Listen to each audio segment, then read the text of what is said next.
everybody. Welcome to the Construction Record Podcast. I'm digital media editor Warren Frey, and with me today I have Jack Mintz. I'm President's Fellow at the School of Public Policy, University of Calgary.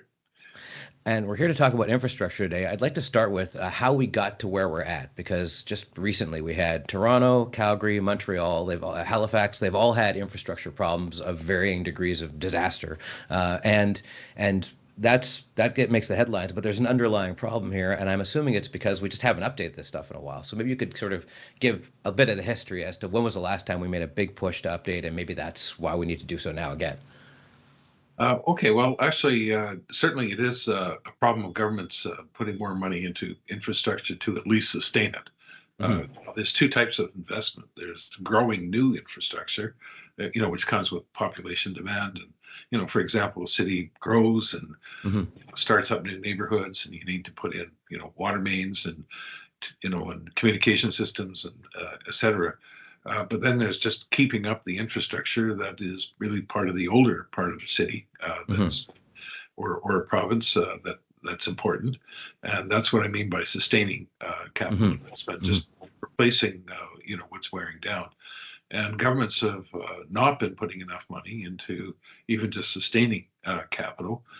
In some areas, they've of course been now investing in that, but they're also finding it's more expensive.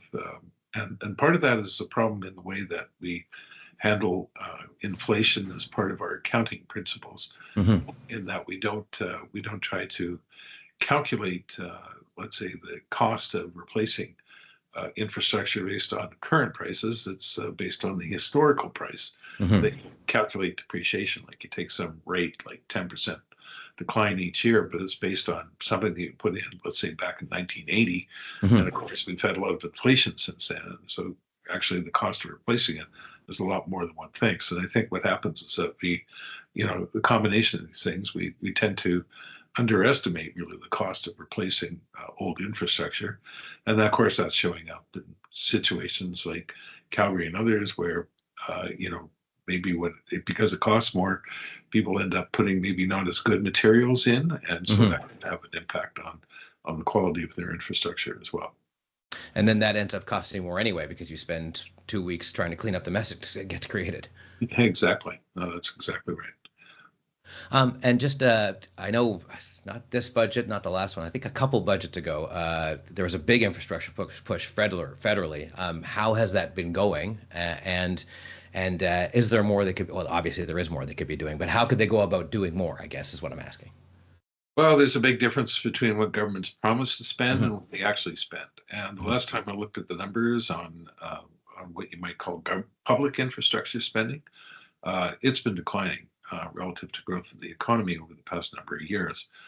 And that's at all levels of government. It's not just the federal level. And I think that is, I think maybe one of the issues. By the way, our private investment has also been declining. So we generally have a problem of not enough capital expenditure in this country. And so I think, I'm frankly tired of, governments that make all these plans and talk about all these new funds that they're creating and things like that, but then the execution has been very poor. And so I think we do need, a different attitude. And I think the other problem is that, governments have been going around starting up all sorts of new programs and everything else. And affordability has become a problem. Inflation has become a problem. And so what's happening is that people are very resistant now to tax increases. And so I think what we need to do is, have to start looking at other solutions, including privatization, in order to try to improve the amount of infrastructure that's available in the country. Okay, well, let's go with that. What I don't know, it's not a catch-all solution or anything, but what are some ideas that you think could be implemented that aren't being implemented yet? Well, I think to start with, I think we have to remember that our telecommunication system is generally pretty good. But what's interesting, it's all privately funded, right? It's by the telecommunication companies. And so we don't ever talk about shortages of infrastructure when it comes to telecommunications. We do talk about rural broadband, and not having enough broadband in the rural areas. And even that is starting to get fixed by things like Starlink that Elon Musk has, and some other companies that now make a new type of technology that's available in rural areas. It's a lot cheaper than trying to run a line to a single farmhouse. So I think there are going to be solutions in that area. So I don't worry about telecommunications as much. I think where we do see the shortages are often things that the governments are spending money on. In other words, the public infrastructure side, and they're not investing enough in capital either. So how do we generate more capital expenditure? So some of that could be provided by the private sector, especially the pension funds, which have a huge interest in long-term investments and long-term returns. But in order to do that, you have to have some pricing for that infrastructure. In other words, people need to pay a user fee for it.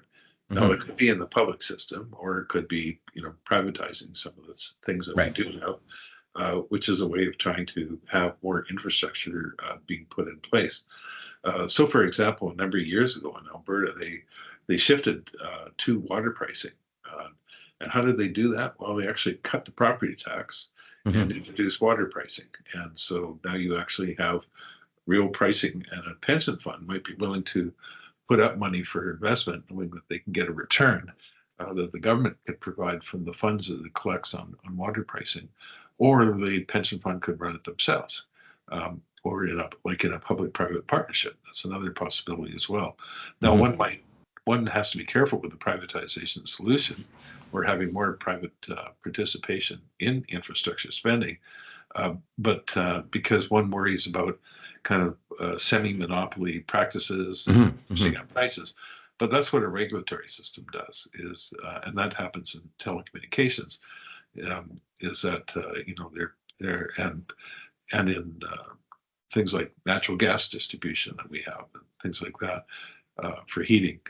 There's a regulatory system that makes sure that the producers, who basically have a monopoly once they own all the transmission lines or the distribution centers, et cetera, that they can't just price at whatever price they want to. They have to face a regulatory system that gives them kind of like what's called a fair rate of return on their capital, but at the same time they have to they can't just willy-nilly raise prices and make consumers pay a lot. So the regulatory system has to play an important role as well.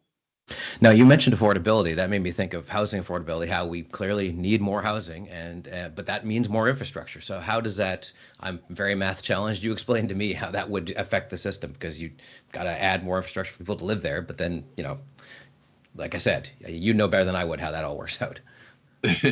Well, I mean that's actually part of the issue that's involved. So, let's say you're building a new community in one of the large cities like Vancouver or Calgary, et cetera, Toronto, and you need to have more infrastructure paid. So what's happening right now, this municipalities often have a very large development charge that they put on the construction of new housing, and that goes towards paying for that infrastructure. And I know at one time when I was on the board of Brookfield, they owned Mackenzie Town in Calgary, and started up, and we went to go see it, and they had very nice infrastructure, they with some parks, and of course you have to have fire hall nearby, and et cetera, et cetera. You need water mains, everything as part of that infrastructure. And so that had to be provided, and that was provided by a fee that had to be paid by the developers, and of course the developers had to end up charging a higher price for their housing as a result. In fact, those fees could be easily 20% of the cost of construction. So it's not a small number. One of the big issues that comes in is how do you define what is the new infrastructure?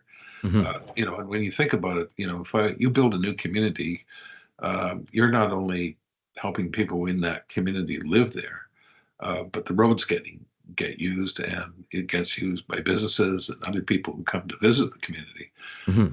But what happened in some of the cities is took the view, well, if you put in new infrastructure, they should pay it all for themselves. And of course, that ended up raising the cost of housing quite a bit. So there, now in the older parts of the city, when you have to replace infrastructure, that's another issue.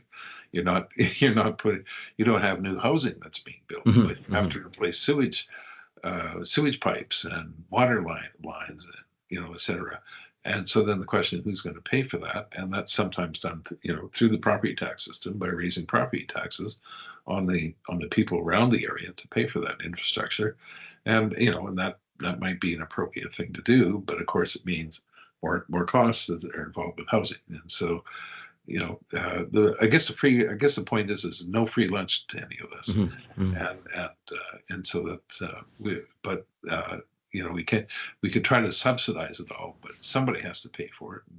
And of course, for municipalities, it's going to be the general property tax that will have to cover it if communities don't bear their own costs. And just at least with the Trudeau government, a big push has been making green infrastructure. Now, I think that inherently probably costs more, although arguably there's a better payoff down the road because it's green. But how does that add to the bill, basically, for all this? I don't know the numbers and all that, although I've heard that from some developers who have told me that the green regulations have added to the cost of housing.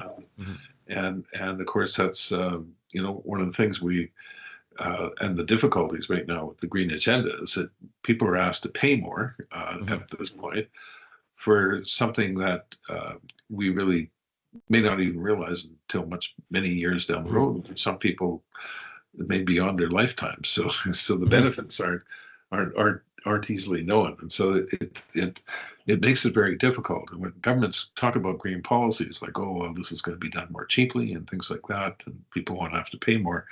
I think it undermines the green policies, because when people start seeing the price sticker shock, then they start resisting these various policies. So I think governments have to be a lot more honest with the public on the cost of green infrastructure and what it means to things like housing costs and the taxes they might have to bear. And just finally, this is a huge country. This has always been a problem, that we have a huge, geographically speaking, country. How much of that is still an impediment, or is it less? Like you said, there's technology that can address a bit of this. Well, we are a very big country. We're geographically dispersed, although we're highly concentrated in a few cities. In fact, I just saw a piece done, which actually calculated the population, that if you take Toronto, Vancouver, and Montreal, and then add in Edmonton, Calgary, that's over half the population are in those cities of Canada's population. So we are very concentrated in certain cities. Of course, the issue becomes, we have very big rural areas. And of course, there's a lot of economic activity that takes place in those areas. And for Canada, and for some provinces, especially out west, that was, that activity that takes place in the rural area is our agriculture and our oil and gas and potash and mining resources that are really important. They're contributing to wealth in the country. And so you have to have rural infrastructure that's provided as well for a population that's very dispersed in those areas. So, and then of course we have to remember we have indigenous populations that live in rural areas, and they have infrastructure issues to deal with at all. So the demands are there, which means that we have to. The big issue is, of course, like everything else, is finding the money to pay for these things, and of course that's the challenge that any governments have, but we have to remember there is a market that works, that often develops these things.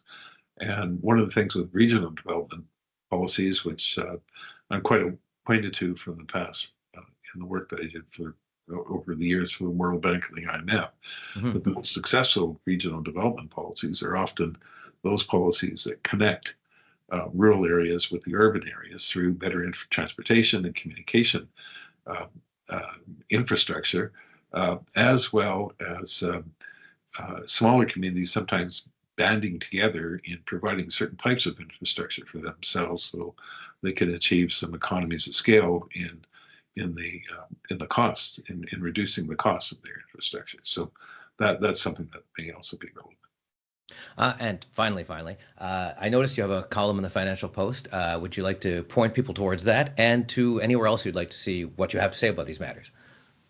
Well, I haven't had an explicit one on infrastructure for a little while, but I do write regularly. My column usually appears on Fridays in the Financial Post, although sometimes it might appear on another day, but generally on Fridays. And uh, and and I often do talk about economic policy in those columns, which includes, of course, infrastructure. All right, great. Thanks for joining us today, Jack. Oh, my pleasure. Thanks for listening to the Construction Record Podcast. You can hear us on Apple Music, Amazon, and Spotify, as well as at theconstructionrecord.libsyn.com and on the Daily Commercial News and Journal of Commerce websites. Thanks again for listening.